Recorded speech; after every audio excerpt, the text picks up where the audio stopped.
Okay. Okay. Okay. Okay. So today, ang bala kong gawin today is gumawa ng video. Shoe review ulit. Iba namang sapatos. Nakita ko yung previous nating video sa shoe review.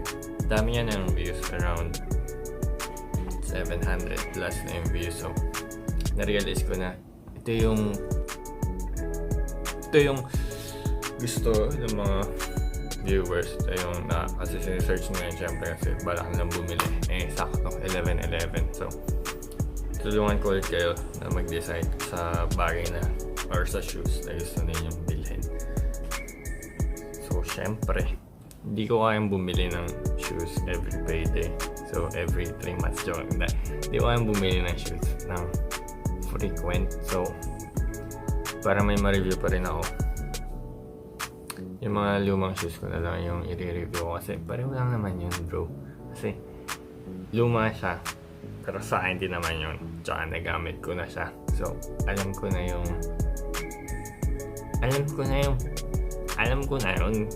Mas kilala ko na yung shoes kaya mas madami yung masasabi. Mas madami yung makikwento. Mas matutulungan ko kayo mag-decide kung maganda ba siya, worth your hard-earned money ba. So, wala ka namang pakilab. Wala ka namang gagawa. Kaya gagawin ko pa rin yung maski ayaw mo. Gagawin ko pa rin. Papanoorin mo pa rin pagka sinerch mo. Check natin later sa room ko kung ano yung shoes na pwede natin i-review. And shoutout pala sa Transactions Connection. In-order ko to sa kanila dumating na ako. So, tikman din natin. Ooh. That. Okay, pangit na kasi napisat ko eh. Tingnan natin.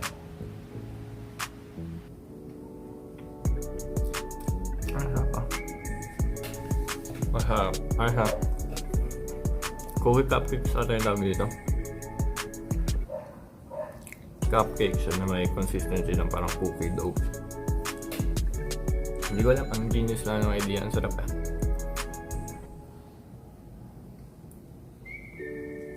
Ang sarap. Meron pa ibang flavors. Yeah. Red velvet. Tapos yung isa may nuts eh.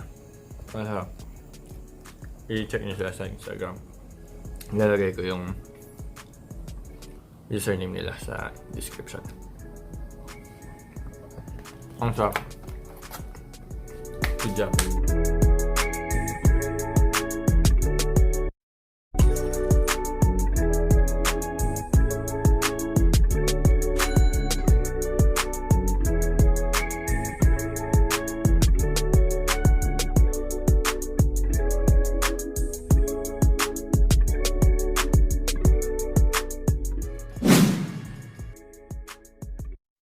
So nakapili na ako ng i-review natin today.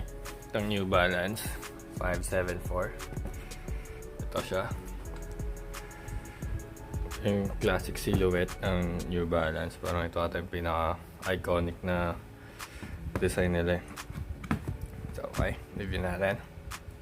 Itong sapatos na to, nabili ko pa to nung college 2016 nata to. So 4 years na siya sa akin.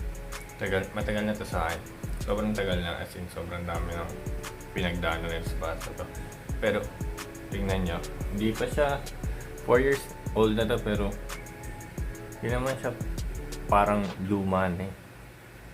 Parang hindi naman siya luma na sira-sira ganun. Okay, may sabi dito sa shoes na to, medyo pricey siya nung nabili ko, around 4-5 ata ito nung nabili ko dun. Pero okay lang kasi inambagan ako ng mga ate ko nun tsaka galing sa bawal. Inipan ko talaga kasi sobrang ganda eh. Tsaka gusto ko color green sa shoes. So okay. In terms of material, itong specific na model na to ng 574 is made of suede material. Ayan no. Hindi siya leather, hindi siya mesh. Yung mesh yung ito niya. Mesh parang mesh siya or yung parang backpack material. Kung alam niyo yung ibig kong sabihin. Ganun siya. And overall, ang ganda lang talaga ng color. Tapos yung sole lang, ewan ko kung lahat ng 574 ganito, pero yung specific model na to, yung sole niya, hindi ko ma-explain eh. Kung basta itong sole na to, delikado pag maulan or basa yung floor. Sobrang niyang dulas. So, maganda siya pagka maaraw and summer, ganun. Kasi lalo pagka suede, kasi pag nabasa yung suede, pumapangit, parang naging matigas or something. Kaya maganda siya suotin kapag alam mo hindi uulan. Kasi dati, nadulas ako nito sa jeep. Pag sakay ko sa jeep, tapos basa yung floor, napasplit ako eh, kaya hindi advisable pagka umulan. Tapos sizing na to, anong size ko dito? Makita nyo ba? Hindi nyo makita. Kaya tanggal natin. Okay. 10. So, true to size lang din to. Model nito is ML574FBF. Size 10 USA. Sa design, merong nakalagay sa tong niya ng New Balance Classic 574. Tapos yung letter N sa gilid, kabilaan. Actually, dati akala ko yung New Balance, akala ko Nathaniel to or Natasha na brand. Kasi bobo pa ako noon, bata ako. Hindi ko alam na maganda pala to sa matas na to. Akala ko Nathaniel, Natasha. Okay, tapos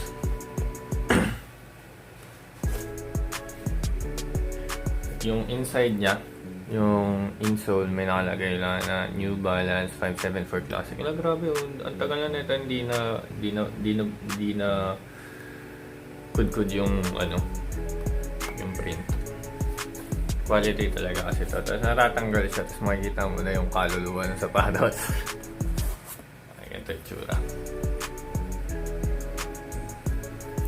Okay pala talaga ito ang tibay niya. So, kung nagbabala ka bumili ng 574, kasi bilhin mo na. Pero, bilhin mo lang kasi bilhin mo na, pero mas maganda kung bilhin mo siya lang naka-sale kasi pricey siya eh. Parang lalo kung estudyante ka lang. Tapos, syempre, wala ka pa namang work kung estudyante ka pa lang. Tapos, ipon mong pera.